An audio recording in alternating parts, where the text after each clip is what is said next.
Okay. I think it's time we can get started. And thank you for joining. Okay. Text of AI. On trust. Yeah.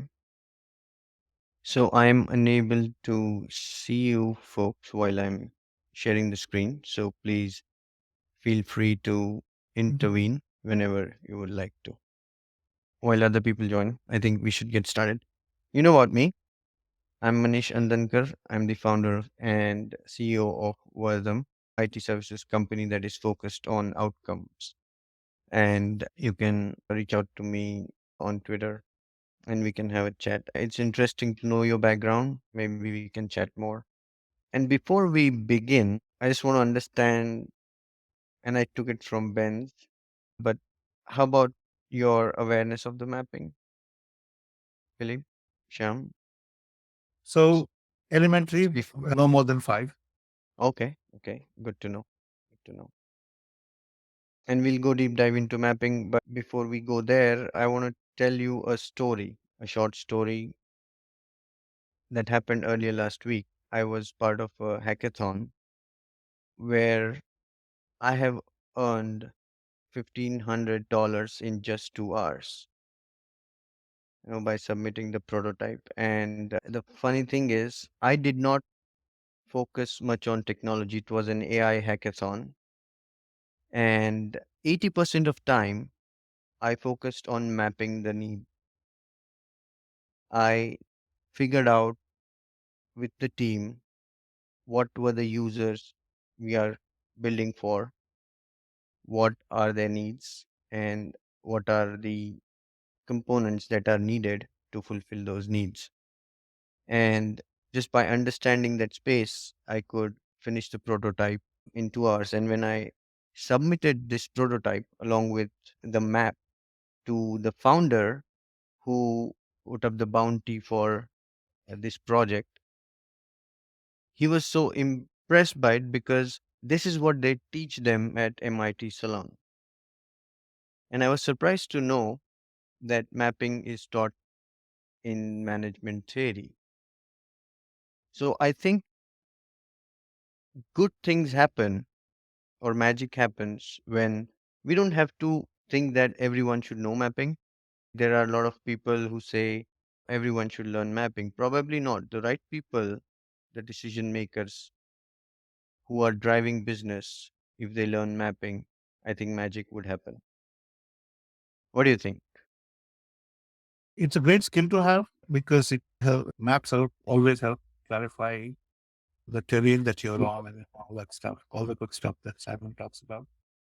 And but like every skill, you have to learn it, right? You have to invest time to learn it, and you have to learn it from people who know how to do the stuff and who've done it well. Yeah. And Chicken and have egg, been, yeah, Philip? chicken and egg, right? Because you have to learn it means you have to invest time, you have to have good teachers, and it's a new way of looking at the world. And so there are not too many good teachers and all that, blah, blah. Do you find learning mapping complex? No, it's the practice and it's like, it's still not common. It's uncommon. So unless you are exceptionally motivated, it's very hard. Yeah, there's a difference in between learning and actually applying it. Yeah. And the only way you can really make good use of it is by applying it and practicing it more and more. So I was wondering if people think it's complex and they just give it up. And I think it's because they do not have enough application or persistence to apply them in their problem areas. Or even in for opportunities that where mapping would be a appropriate response or a solution or a framework, whatever. It's a communication tool. So people typically would do it in a setting, a group setting, and learn from each other.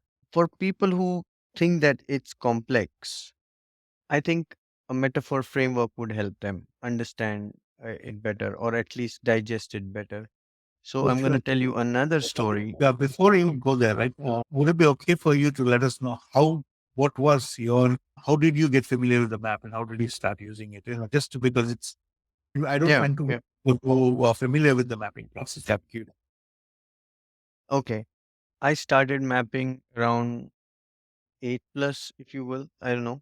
I 2000. I don't even remember. It's 5 plus years now, I would say. Mhm. Mhm. But it was a serendipitous situation. Like Philip was saying, serendipity plays a very good role in our life. And I happened to find Simon's YouTube, talk on a YouTube, crossing the river by filling the stones. And when I saw that first, I was like very impressed in a way that particular business strategy is articulated. The way Simon it and mapping is not just about drawing a map or drawing the lines. It's about the other things such as doctrine, other things such as gameplay, and those mental models that allow people to get the most out of their pursuit to achieve the purpose. Because everything starts with the purpose. Right. And if you have seen the strategy cycle, it starts with purpose of why. And everything else that we do is the second why, which is why of movement, right? Which includes your landscape, climatic pattern, doctrine, leadership. But then, even before we even before we try to solve a problem, the first question is why are we doing this? Is it a problem to be solved? Really? Because for some, it is not a problem. The definition of a problem is very relative. The- if something is a problem for me, it doesn't have to be a problem for you, right? And so the natural question comes is for whom is this a problem? And so the doctrine that comes that says who the users are, we aware of the users? Because if we do not pay attention to who our users are, then there is no problem. The problem does not exist. So those doctrines are very common sense principles, if you will, that apply to any situation.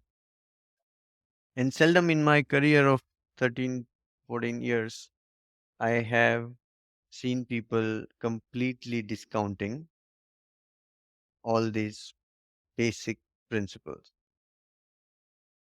Did that answer your question, Shah? Yeah, you have seen people not people paying consideration to that. Is that what you're saying? Yeah, I have not seen people paying consideration to their Oh, users yeah. because their parameters are different. When I started mapping, I realized that focusing on user needs, understanding the details is Mm. important. And when I started to tell this to others, they didn't even care. So it was not their problem, right? It was not something that they cared about. Right. That is the very initial phase of my journey. And seldom, in that phase, seldom, or you can say I've found no one who who understood this the same way, or at least was invested in this framework. Mike, go ahead, please. Hey, can you hear me? First time using this app. Oh, yeah, me too. I just want to say I was running the hackathon Oh, yeah. and Manish is being a little modest. The person that he did the solution for in 2 hours is the ex chief data engineer for the NSA and worked at the fourth estate and or cybercom and is now the associate director at the FDA. So when he saw the mathling, he fell off his chair because he was like, this is everything they teach us at MIT Sloan. So this stuff is powerful, but it's just not recognized by the entire organization, maybe just select people in the C suite. That's all I wanted to say.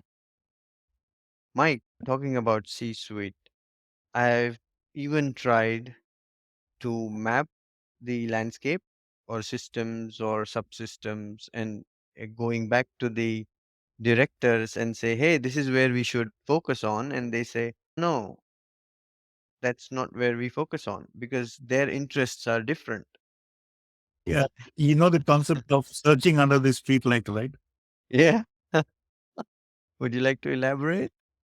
You lose your key in the dark side of the road, Mm. but you start looking under the street lights. And when you ask the question why, because there's light over here, Exactly. consideration of the fact that the keys may be in a far away where there's no light.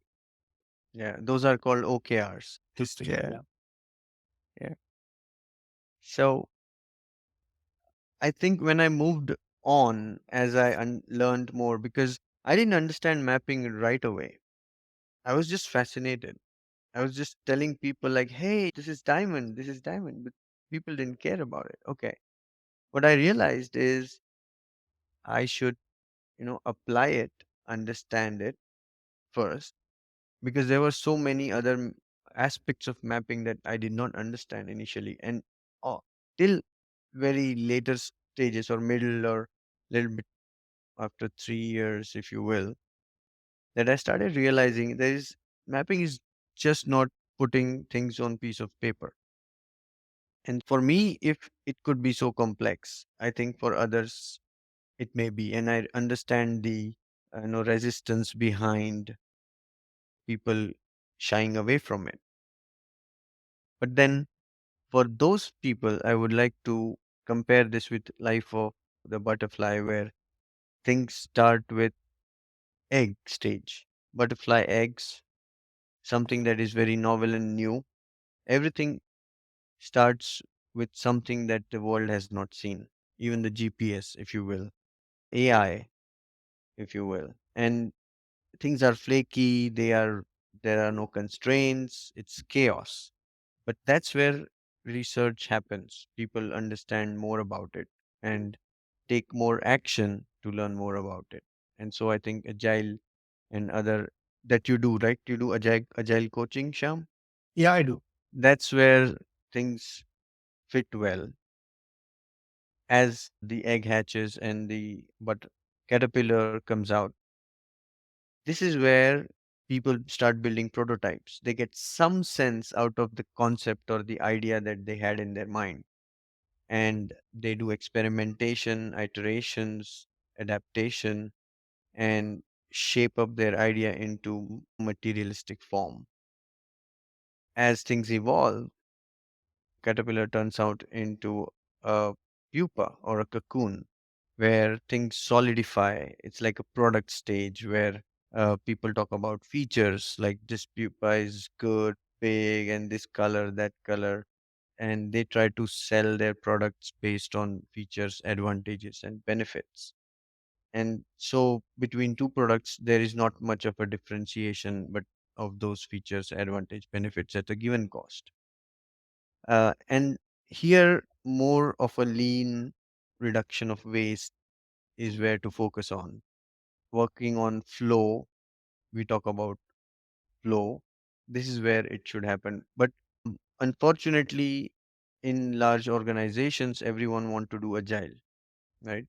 But they don't realize that when things mature in product stage, all they have to do is learn more, reduce the waste, understand how customers are using their product so that things evolve further. And by evolution, it means when this transforms into a butterfly, it's like standardization of things. It's something becomes utility where things are well understood, like electricity. That is standard. We get the same specifications everywhere. And here it's a low margin, high volume game. So if someone who thinks that mapping is hard, they can start with this metaphor to say, okay, everything like activity, data, knowledge, and practices evolve from novel and new to well understood. What do you think about that? I stop there and try to understand your reflections about this. I think the act on more the commodity than the butterfly because the butterfly only lives some days, then Eggs, and if you will, only 8 eggs out of 400 make it to butterfly. So, yes, in that metaphor, you would say that everything, the new, all ideas, concepts, they die. majority of them die. They do not make it to the world. And my perspective was egg conforms to the Genesis phase. Yeah. I know life is short, but it's relatively short. Yeah, it's very interesting that only 4 out of 100 make it to the butterfly state. That is a statistic that was Yeah. completely lost. Yeah. So there's another thing to mapping as well. Like when things evolve like this, and if we talk about an example of AWS, when data centers were in, they were like products. People used to have high lead time to procure things and start using it. But then when AWS commoditized these compute, what happened is a lot of practices changed. Netflix started using it, right? The mean time to recovery suddenly reduced. And therefore, as a climatic pattern, you will see that when things evolve from product to commodity, people build novel and new things on top of it. And when someone understands these economic pattern, they would try to map out their space in a way that will allow them to anticipate changes. And so people would think, hey, how did you understand that this would happen? Really? And you would say, yeah, because I understood those climatic patterns, that everything will eventually evolve, whether or not you take action. So when you see a map, it is a landscape. And these components on the map would evolve eventually because of demand and supply competition towards right. Now, whether you choose to take action on it or not doesn't matter. It's the market at play. All you can do is choose where to focus on. So I would like to take a pause here and see if you have any questions, thoughts. So Very these are interesting. Very interesting. But continue, please. yeah. So these are new sources of work. Now, with this understanding, we can look at the map of trust in the AI space, which I'm going to show you, which is a starting map. And it says trust AI, but actually it is trusting the entities that are employing AI, right? And if you look at the map, you will see three key users or anchors, if you will. I may categorize individuals as customers also. So you may say individuals or customers, businesses, and governments, because everybody nowadays are talking about AI. But what mapping taught me is it's not so much of a technology that matters, it's the practices around those technologies that matter. And if you think about Netflix, right? When compute shifted from product to utility, not everyone, like even Blockbuster, couldn't innovate because they were stuck behind the inertia barrier saying that, okay, we earn from late fee, so let's continue to do that and get killed by Netflix. So when now we see that LLMs are moving from product to commodity in the form of GPT-4 and other AI products, services, we tend to think that this is gonna change our life. But those who are gonna change the life are gonna build on top of it the practices given the technology because technology is accessible to everybody. Even I can buy GPT-4 and do stuff around it, right? But how do I build practices around it so that it creates value for the customer or creates products and services that are valuable for customer? And so if you see the map, and this is the initial stage, and I would like you to look at it and challenge the map really. When We might see this. I do not know. Maybe we don't have time in this session to actually construct this map correct, at all. Because so maybe if you were able to spend just 5 minutes in terms of how you yeah, evolve this map would may be useful. yeah. Would anyone like to give a try to read the map? And it's okay to not be able to understand certain aspects, but if you could give it a try before I talk about it. I don't know, sir, enough of word mapping Okay, to do gotcha. that for Okay, me. But yeah. I'm willing to hear input. Okay. Anyone wants to take a jab at it? Gregor? I can try. Okay. So first of all, at the top you have three different need carriers, or different levels of need from the individual, the business side and the governmental side. Every faction is connected with the next necessary need. So government needs connected to the need of reputation, need of power. Power is already very far in the evolution. It's not only commodity, it's like generally available, or it's a general recognized concept. Same with reputation. So there's hardly movement into more or evolution into more availability of that. Government shares with the business the need for a competitive advantage, which, by the way, I believe can move in different directions. Like for the state, it can be more need. For the businesses, can be less of a need, depending on where they are. And this competitive advantage can look differently for either of the individual business or governmental. An example for the business can competitive advantage of access, just moving into an industrialized, can be the advantage of a model or a better model, better algorithm access. And then you just go further down. I'm missing a lot of movement on this map, but it's the first map, so can always be wrong.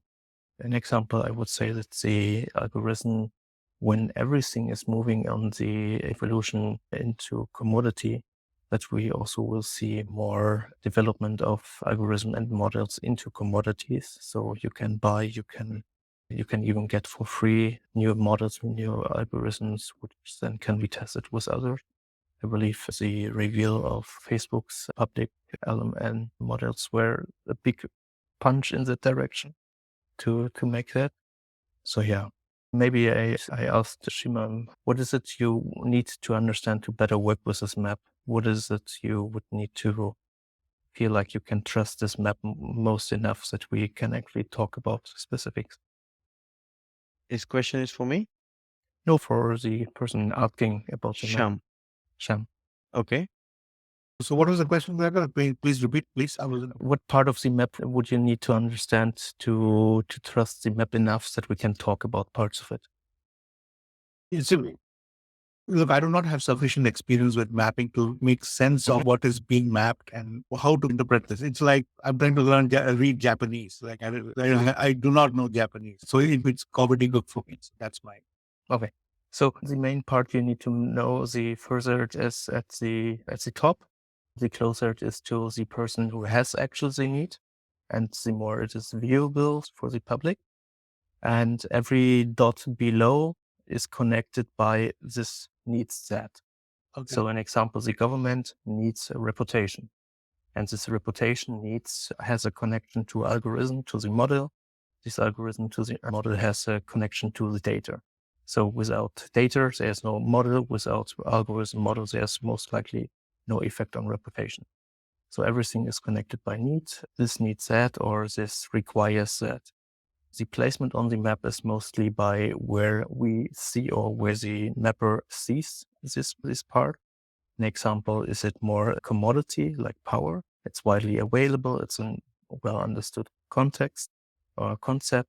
Or is it something which is very much uncharted, very much undefined? An example, the safety next to individuals. Safety is a very individual approach here because it's not clear what it is. Business has a different understanding than the individual, and also what it entails can be very differently. It's not widely available. If we would put safety on next to reputation and connect it there, And we can't talk differently about that because the reputation and safety is linked in the commodity phase. Okay, safety is an widely understood need of people. Yeah, stuff like that. So Yeah, but you don't yeah, have to agree to the map. That's the yeah, crux of it. yeah, And it's interesting that you said power is readily available, and that's not the power in terms of electricity. And that's how we yeah, are resurfacing our assumptions. yeah. And that's where mapping comes very handy to say, no, not that power. I'm talking about the political, economical, I and was, social yeah, power. yeah. Yeah. And now in this case, we are not taking it personally because we are talking about the map. We are saying the map is wrong and not neither of us. It's an And we offer say, to conversation. It's an offer right, to, yeah, yeah, it is yeah. a tool that is driving conversations without making it personal to achieve the purpose that is decided by the organization or whatever you may call it. And so in a lot of meetings that I have been into, oh, he said that. Oh, who designed it? Oh, I designed it. And come on, then there is a blame game. But in this case, it is more like a conversation. And you may say, oh, this map is crap. How can safety be custom built? I think it should be here. I think it should be there. And then you say, why? But you will talk about map being wrong. That's the crux of it. And as we talked about power, right? Our assumptions about power or our interpretation of power was different, right? But then this map allowed us to ex- externalize it, make it explicit, so that we come to a consensus that, oh, yeah, this is the power I'm talking about. And when you look at the map from that lens, in terms of trust in business that employs AI, of course, there is a lot of work yet to be done in this space. While AI has potential, and every now and then we see all these use cases of improving efficiency, productivity, but it also raises concerns about privacy, biases, and displacement of human workers in the future, right? And then you think about, okay, then if a business, think about if you are a business owner or if you are a consumer who is consuming product or services that is employing AI, right? Whether you're owner of a business that is employing AI or if you are a consumer of product or services that are employing AI, what are the factors you are concerned about? Because if you are a business owner that is employing AI, then you must take steps to address these concerns about safety, what about my data, and stuff like that to continue to have trust with the customers and other stakeholders. And one way to build that trust, if you look at the map, is to ensure that these technologies are transparent. So that's where the access comes into picture. In order to gain competitive advantage, we know that the businesses need to have access to data and stuff like that, algorithms, but it cannot compromise its reputation for that access. What do you think would happen if AI screws up something in the product or a service that is offered by the business? All their reputation and brand goes away. They will not be able to continue to do business. And it is more of a concern given the fact that the policies and regulations, if you look at the map about the AI, are still evolving. People do not know how to build those guardrails or controls. How would audits look like?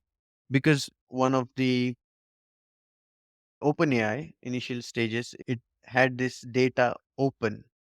It has open data.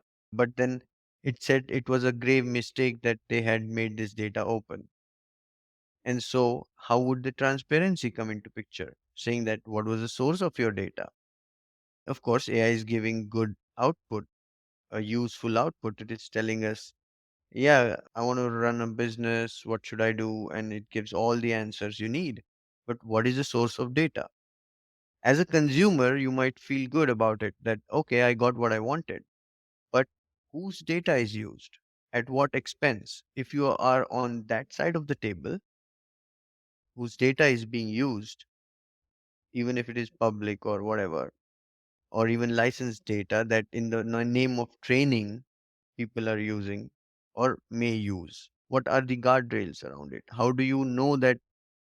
Because there, I'll tell you a story about a comic book writer who you happened to use AI to create a comic book, and she wanted to copyright it, and she sent it to copyright office, and she got it copyrighted in 3 days. But then after few days she got a letter from them saying that you were not transparent about how you about the process and what AI use or what AI product did you use and stuff like that.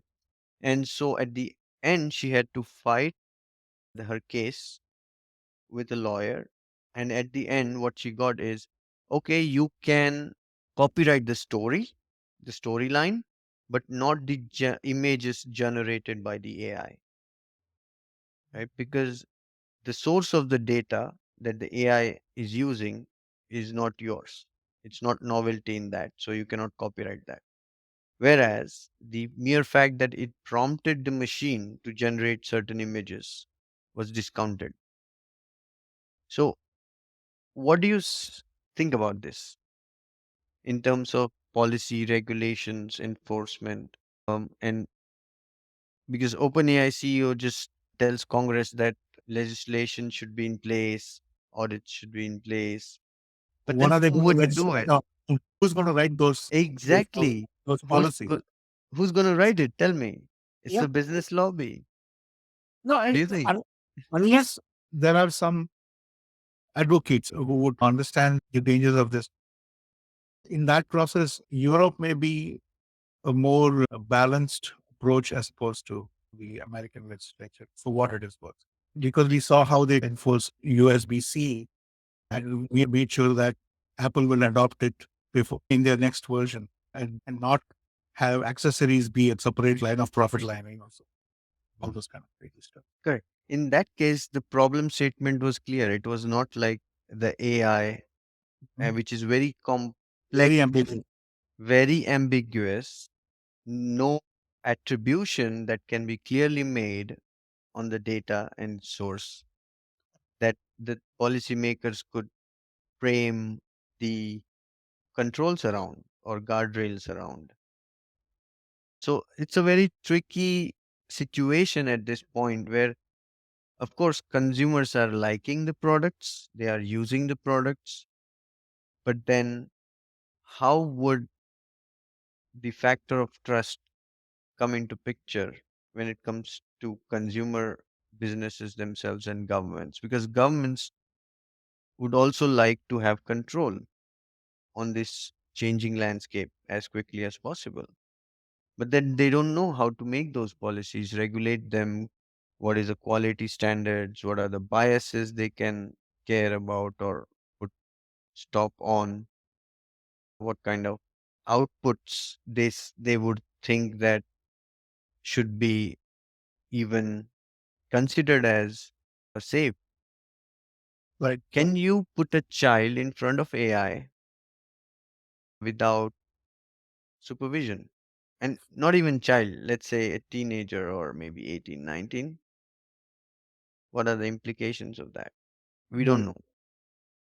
Holistically, we are currently in a situation, a precarious situation, where if you look at the map, you will say things in the AI space is evolving too fast for our liking, while the policy makers or agencies that are responsible to safeguard the consumers from exploitative behavior, if I will. So that was the same for any technology, any evolving technology, because technology always far outstrips the policy framework. And only over a period of time when technology plays out, they'll see the implications of the impact of technology and legislative starts coming. Yeah, but never in the This is history a CEO had come and said, I fear the technology that I'm building in front of the Congress. Maybe he's more candid than most, but a lot of people knew it. So, Probably, yeah, that's a fair point.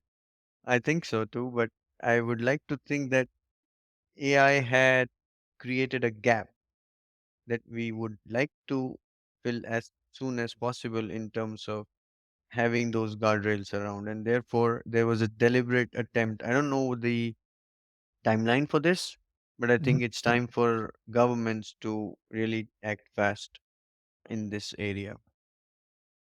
Any thoughts, Stephen, Philip, Gregor? I have a thought because the current situation of governments not being able to regulate that is also part of the design, how government is designed right now. Over the last 30 years, we see a decline in capacity of governments to do proper policy work because they get overstuffed, understuffed, while the work amount is rising and rising. Governments are much more forced to come up with policies because everything needs to be regulated while they're doing it with less people. So they tend to automate their processes as well. At least in Europe, we see that in a lot of from federal, state level to city councils, which work with automation and even sometimes with some forms of AI in policy making, which try to, this gap is also by design. It's not just existing because someone didn't pay attention enough. Yeah? It's a Yeah, practice yeah, which is continuing as well. So it would be yeah. interesting to see how this gap, which we are experiencing in the lack of policy, is an outcome of male practices in government in the past or in the last 30 years, which are connected to reputation, to the way power is done, how competitive advantage, just to come back to the map, how that is placed on the map and how that is emphasized. Yeah. But the implication of this gap was never so ambiguous. You see what I I mean? wouldn't agree on that because if we Mm, take a look into high risk technologies, like nuclear power, we see a lot of these gaps there as well, just differently, and the speed is different. Speed is accelerating a lot of problems we have in this gap. mm. It's not this gap doesn't exist or didn't exist before AI. Okay. But in terms of, as a consumer, if you will, consumer protection, from that perspective, what do you think this gap would do to them? So first, what we can already see is how consumers, or I would call it more prosumers, because it's literate consumers which are also capable of using AIs. We see first applications of customers getting self-organized to use these AI bots Hmm. against bad customer service. I remember seeing a few days ago this guy who founded a company as a customer to use ChatGPT to get out of overpriced abonnements and stuff like that from mostly American companies. So they are already using chatbots since 3, 4, 5, sometimes 10 years to deal with customers. Now customers coming back to with the AI revenge. So that can be one thing, but we see a lot of unregulated usage because most of all companies are not forced to announce that they use these kind of technologies. An example in the claims department, that will be a big problem. So we need to define, or the governments need to set in policies to define, hey, either they have to announce that they're using these things so claims can be also reviewed on demand by people. Yeah. Or we say as a society that's okay that all this is done by statistics, measurements, and KPIs we set up front and leave it to the companies. Yeah, can also be a worse thing. Or we haven't, and that is what I fear will be the most likely. We will have just an unregulated usage, so everything goes. Yeah, the most ruthless practices are possible, or even unforeseeable, and then we will go into a lot of loss of reputation, loss of Yeah. security, loss of forensic availability, loss of access. And that brings me to those three critical questions. What is the impact of the bad actors? Yeah. What are the legislations we would want to Hmm. see? And where should we invest? And a few days ago, I did research on this subject with other group, with Simon, a research group that deep dived into this space. And this map is just the initial map.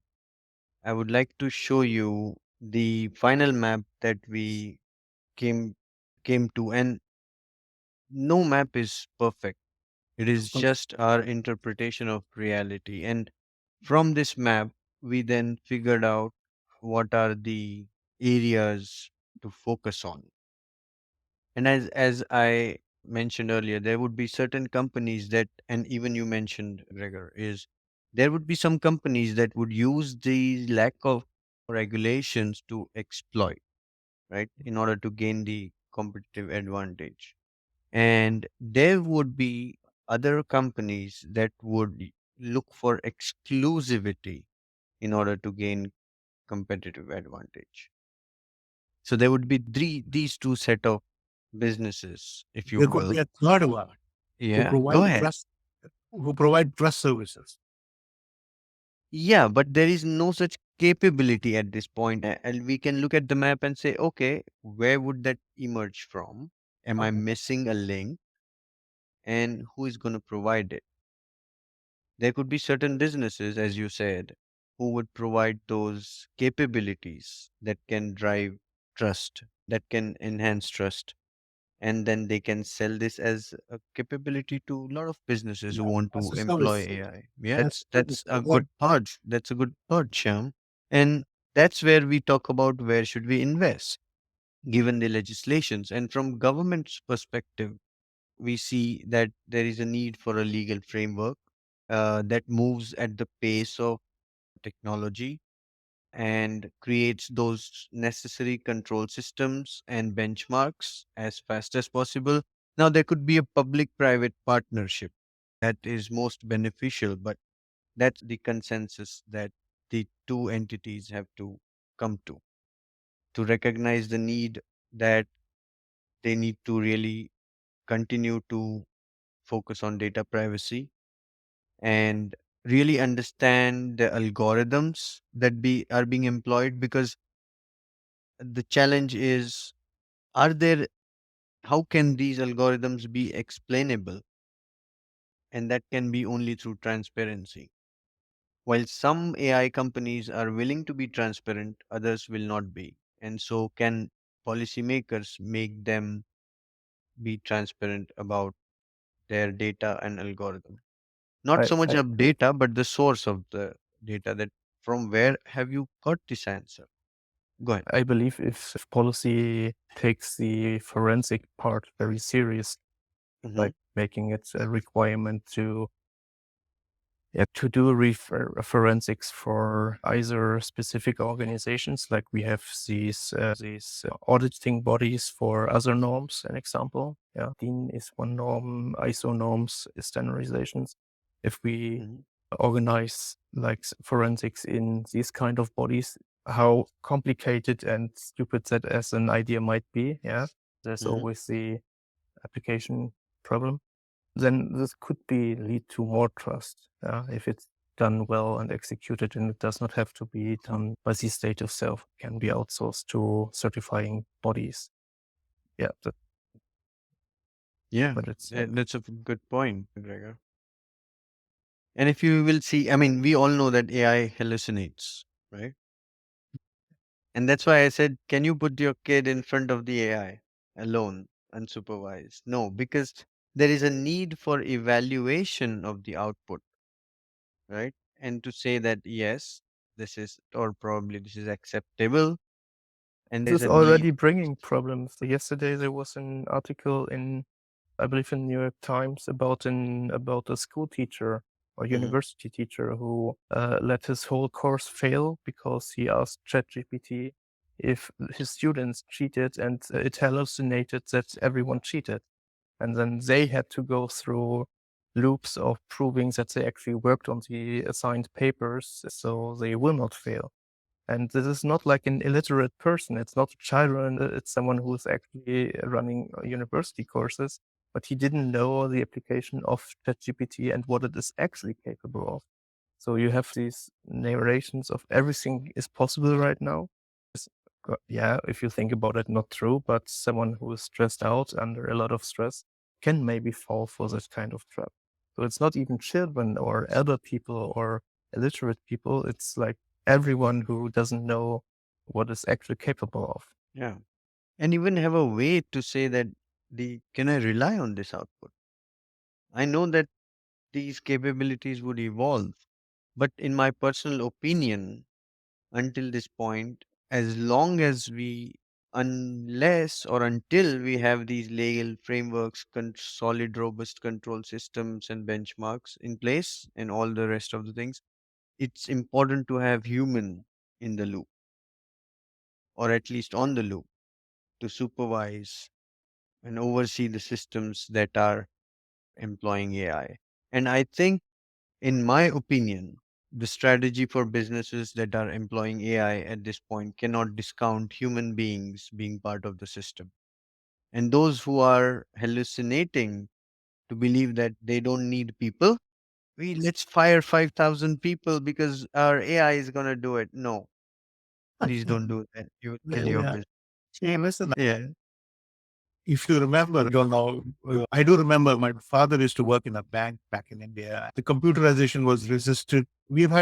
Historically, we had many such episodes of Luddites and all that stuff. But I do remember computerization was absolutely resisted by folks in the people of the union members in the bank, think that it will lead to loss of jobs and stuff like that. But it's contrary. Today, the whole digitization of finance is possible only because of the digitization of the banks and all that stuff, and which is what is contributing to the economic growth and all that stuff. When people say that this will displace humans, yeah, it will displace humans in one type of job, but you don't know what will get rid of on the other side.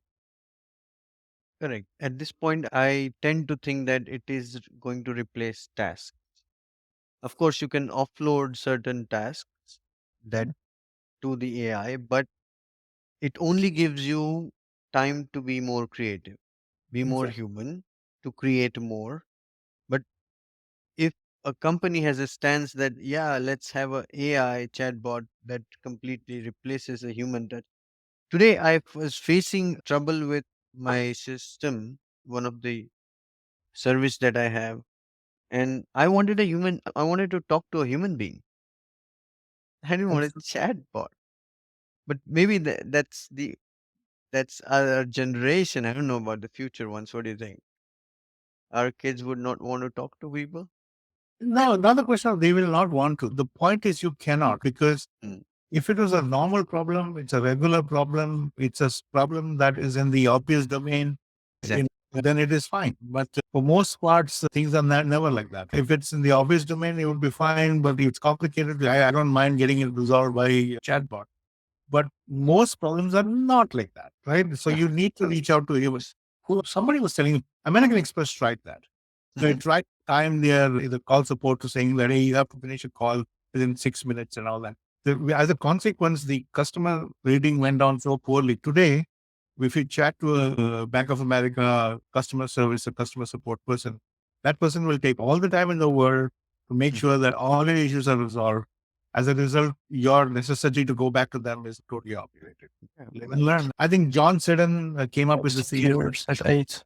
Yes, but we are collect and we are bringing also kids for 7 to Katowice, and then Okay, we are this part you did not share. So- also we make not from to get the so you take that in place.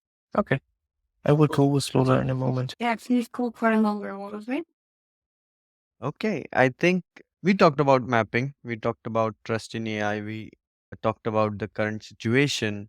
And the whole purpose of sharing these maps is to say that we can use it to understand particular space and focus, decide on where should we want to focus on, like you said, Sham. we can create one more type of business that is working on things that would enhance trust. Yeah. For example, you can be a company that is creating those control systems. You may Absolutely. be a company that is creating those algorithms that are explainable and yet deployable in the AI space. So, You had virus, you had antivirus. oh So you yeah, did the identity theft, you have identity theft protection services. yeah, yeah. It's always And cat and mouse, right? and so interestingly, we talk about bad actors, right? Yeah. Can policymakers do something that would dissuade people from being bad actors or even encourage? Well, that's a human condition. You never Right. really and what you can do is create ways to protect oneself Legislation around it. or protect against that. Yeah, but then from business point of view, they also have to think in that sense where what if bad actor comes into picture? How would I survive? And so I think there are a lot of unknowns about that, which probably government would not be able to help them. For example, I remember when there used to be financial frauds, right? What Government had no ways to resolve it. exactly? I don't know They whether you follow this guy, Sanjeev Sanyal. Do you follow uh-huh. this guy? You know who I'm No, talking about, Sanjeev Sanyal, who is the economic advisor to. You may want to just stop the recording, and then on. yeah, sure, I will. So So he was the economic advisor to Mr. Modi, and I think he's from Singapore. You want to just stop the recording? yeah, I will. But before we go to that story, I just want to understand if anyone else have questions so that we can stop it there. And I'm not sure why the slides are not moving. Yeah.